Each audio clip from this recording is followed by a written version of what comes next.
Hey guys, so today is going to be a little meet recap video and some of the stuff that led up to it. So I did actually film the day that I went to the gym and did all of my openers, so I'll show you guys that.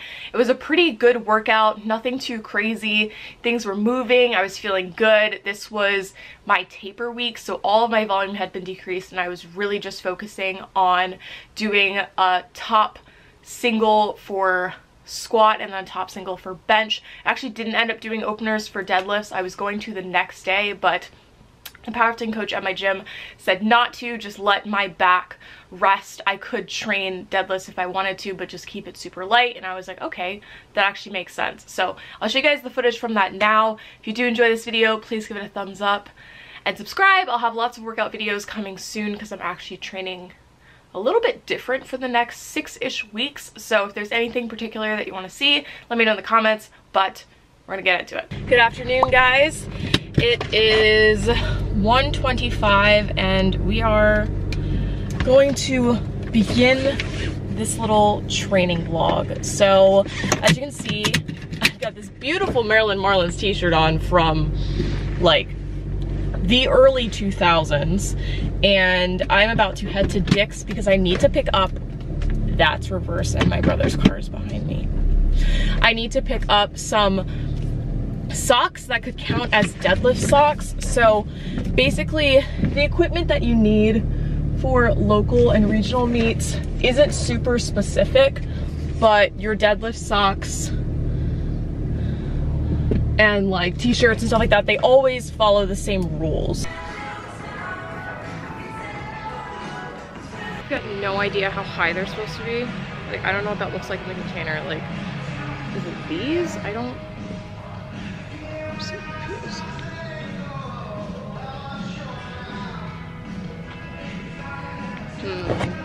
We'll figure it out. It's either this one or this one. That was the second time that I have been in a Dick's in my whole entire life. The first time was in 7th grade when I got my North Face jacket because they were trending. I don't know if it was like that for you guys in middle school, but everyone had a North Face. I really wanted one, so I got my grandparents to get me one. I picked up the knee-high Nike Academy socks. So they had tons of socks and I was just kind of like, I have no idea. So over the calf would have been like a little bit too short, so I went with these just in case. The fact that it's $12 for a pair of socks is mind-blowing, but just like this. So the coach at my powerlifting gym told me to warm up in kilos, even though when I went to the meet, we ended up using pounds plates. It's still good to just kind of get a feel for kilos. I'd never used kilos before, besides like the bumper plates, but that's like completely different. These are the Alico plates. So I went ahead and I just warmed up like I normally would, and I was warming up to my opener, which was 209. So I started with the equivalent of like 112, 115, something around there. And then I moved up to 132, which is 60 kilos. And then I did 165, which was 75 kilos, and that moved super duper fast. So this is when I just started doing singles, and then I moved on to 181, which was 82.5 kilos, and then 198, which was 90 kilos. So these all moved pretty well. I was really focusing on making sure that I was hitting depth. Ian, the powerlifting coach at my gym, was helping me out by giving me some commands. So basically to squat, you want to make sure that you have your wrist wraps on already before you even get on the platform if you do use them, and then you can put your belt on when you get out there. So I just tightened my belt, already had my wrist wraps on. So you walk the bar out and you have to wait for the weight to settle before you get the squat command. So he'll say squat, you'll squat the weight, come back up, and then you have to wait again until the weight settles and your knees are locked out and you're ready to go. Basically just like your same starting position again, and then they'll give you the rack command and then you rack the weight. So it's pretty simple. Bench is kind of the same, except bench for me is a little bit more unnatural for whatever reason. I think it's just because it feels so odd to hold the weight at the very top because I always pause my bench, but holding it at the top is like super awkward for me. So that was something that was kind of weird at the meet. But for squats, I also had some back off sets. I just had doubles. I had the same thing for bench. I think I was using like maybe 60%. It was super duper light, but Ian went ahead and gave me a lift off for bench because I decided I wanted to do a lift off at the competition. I wasn't practicing with a lift off literally ever. I haven't had someone give me a lift off since like I learned how to bench, to be honest. And that's just because I don't usually lift with people, so I don't like to rely on things that I don't have. But since that is something that is an option and it helps me maintain my position, I thought I would at least practice with that. A little bit last minute, but it's totally fine. So everything was feeling super duper good. I actually failed this opener, 99 pounds, twice. Well, actually, the first time it was super duper rocky, and then I did it again and I completely failed, and then this was the last time that I did it, and this is basically how it went in the meet, which you guys will see later. But everything was feeling good. As you can see, I do arch, so this is a powerlifting thing. It's sports specific. If you want more information on it, then feel free to leave a comment down below, but a quick Google search will give you everything that you could possibly need to know. We are one day out, and I am just getting some last minute stuff together. So, got my bags and everything. All my meat prep stuff is down there. I just threw on this little number because we're going to just go to Walmart to pick up some last minute snacks. So I made my tuna fish sandwich, Lenny and Larry's, fruit snacks, gummy bears. So still not 100% sure what we are going to be doing for meals besides that sandwich, but we'll figure it out when we're with Kathy.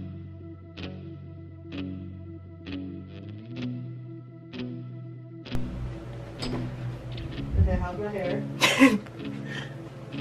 You're good to go.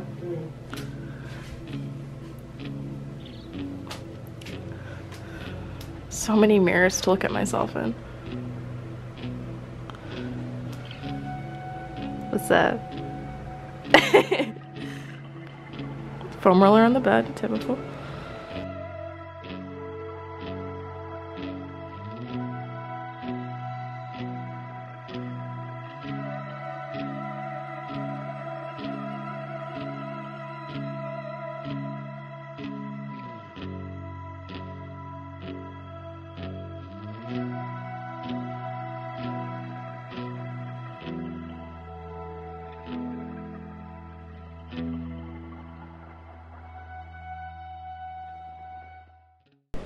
Good morning, guys. My allergies are absolute trash. It is 6:15 and we're like 15 minutes from the gym. So this is that shop gym.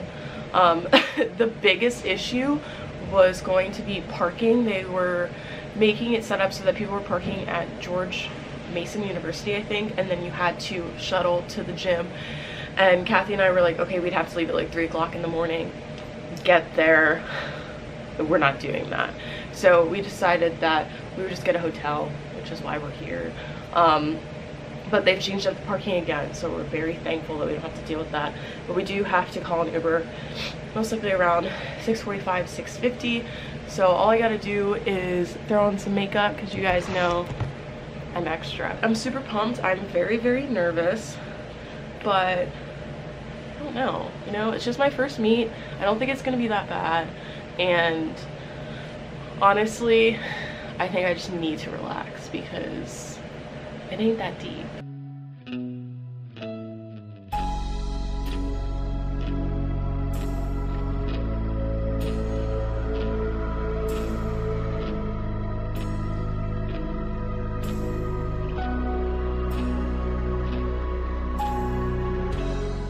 So honestly, this meet was crazy back in the warm-up area. It was literally just right beside the 2 platforms. So there were 2 platforms, platform A, platform B, and they had flights. So flight A through C was on platform 1 or A. It was very confusing. And then platform B or 2 had D, E, and F. Hannah was in flight D, I was in flight E, and then Kathy was on platform 1 in a completely different flight. It was a mess because she's an 84 and Hannah and I were 63s. So we were dealing with trying to get Hannah down to under 63 kilos because when she weighed in the first time, she was like 140 or 141, something like that. So she was about I don't know, she was about 2 pounds over. So we had her spitting. She brought like these lemon candies because I told her to bring something in case she needed to spit. There was just a lot going on during weigh-in times. And then once we got into warm-ups, I realized that there was no absolute way that I would be able to film any of my warm-ups, but the way that I would warm up would just be, I would count the number of people in front of me, think of how long it takes me to warm up, and then just start regarding that time. So if it takes me like 10 minutes to warm up to a single for deadlifts before I go and do my opener, I would give myself about 12 people so that I would have like 2 minutes after my warm-ups to just go and then do my opener. And then after that, you have, depending on how many people are in your flight, you have like, I think I had a little over 8 minutes in between each attempt. Deadlifts was much longer, as well as bench. I probably had like 15 minutes in between each attempt. So that was something that I wasn't quite prepared for, because whenever you see meet prep videos, you don't see a lot of the backstage stuff just because it is so hectic and you don't want to be in people's way. I did have a really good experience. My lifts went pretty well. I went 7 for 9 and my misses were on the 2 lifts that I'm sure you could guess, squat and bench. Yikes. So I opened with 209 for squats. That moved so fast, which is good because it was supposed to move that fast. And then my second attempt was 226. This is all in kilos, by the way, so I'm just converting to pounds. That's why everything's like a weird number. And I didn't hit depth, so I was probably like an inch away from hitting depth, and it's just because I mindlessly squatted the weight. I didn't even think about like kind of sinking it. And so normally you would then want to just go with that attempt again in most scenarios, but because the weight moved really fast and it didn't feel heavy and I knew I could do more, we kind of decided that I would just move up anyways. And because it was something technical that could easily be changed, I just moved up to 231. So that was pretty good. I dive bombed it, which is something I haven't done in a really long time. I think it's because I was just so focused on getting so much deeper that the weight just moved a lot faster when I was going down. So then I had a little bit of a struggle at the top, but I got that one. So we got 231 for squat. For bench, yikes. So bench felt perfectly fine when I was warming up, but it's my hardest lift and it's the most mental lift for me. My opener was 99 pounds, that was easy peasy. And then I went for 105, that was also really easy. But the problem I have, or 104, I don't remember. The problem that I have with bench is that these smallest jumps feel like so much more. So I essentially just forgot what I was doing when I got to 110 because I kind of got in my head and I started freaking out. So I almost started before the start command. I'm pretty sure I started by like half a second and they just gave it to me anyways. And when I got on my chest, I almost did like a double bounce and it just completely threw me off because my pause, I don't know, the pause was just so weird that then I had it resting on my chest and it was like a fully dead stop. Like I lost all my tightness and it was physically impossible to get it off my chest. So that was just my error. I think I could definitely bench 110. So that's something that's good to know, but if it wasn't done in competitions, doesn't matter. And then deadlifts, my pride and joy. I opened with 276, I believe. I decided to just keep it lower. Everyone was saying go higher, like you got this, but I was like, let me just go low, get a nice speedy single going, and then just start taking some crazy jumps. So I did 275, 276, something around there, 274, I don't know, I don't even remember the kilos.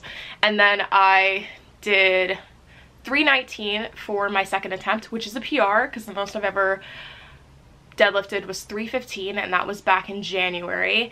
And then right after that, I went to the table because you go and you give your next attempt at the table, and then you have until 2 minutes before you lift, I think, to change your attempt again. So I went up there and I was like, okay, I know I can get 330 100%, so I was like, let me go 336. And then I came back around to the back. Hannah had already finished because her flight was done, and she was filming for me, so I watched the lift back. I was like, that was really fast. I said 336, but I think I should go up, and she was like, definitely do 341. And so I thought about it. I took like 5 minutes just kind of listening to music. I'm feeling good. So I went back to the table, I changed it. I said I'm gonna do 155 kilos, which is 341, and I pulled it, and I'm not even kidding, I did not think I was going to get it past my shins.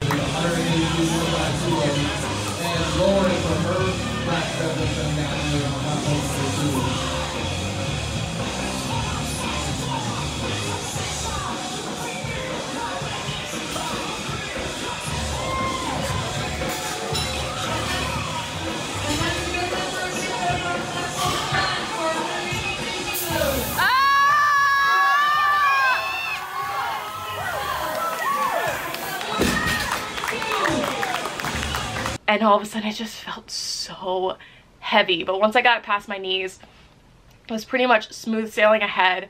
I loved all of the spotters and everything. The meat was crazy. So most USAPL meets don't look like that, like local meets, but they went all out, and the person who was running the meet is like very over the top. So he was so sweet, and the way that he set everything up was so nice. It just made you excited to go and lift. So there was a lot going on, as you guys see in the clips, and it was wonderful. So I'm super happy. I was very, very bummed about my bench. I was actually pretty pissed because I just got in my head and I forgot that I was lifting. So that's just kind of frustrating. But 7 for 9 isn't bad. I don't remember what my total was. It's a lot lower because if you miss a lift, it doesn't get added to your total. But I'm excited for my next meet.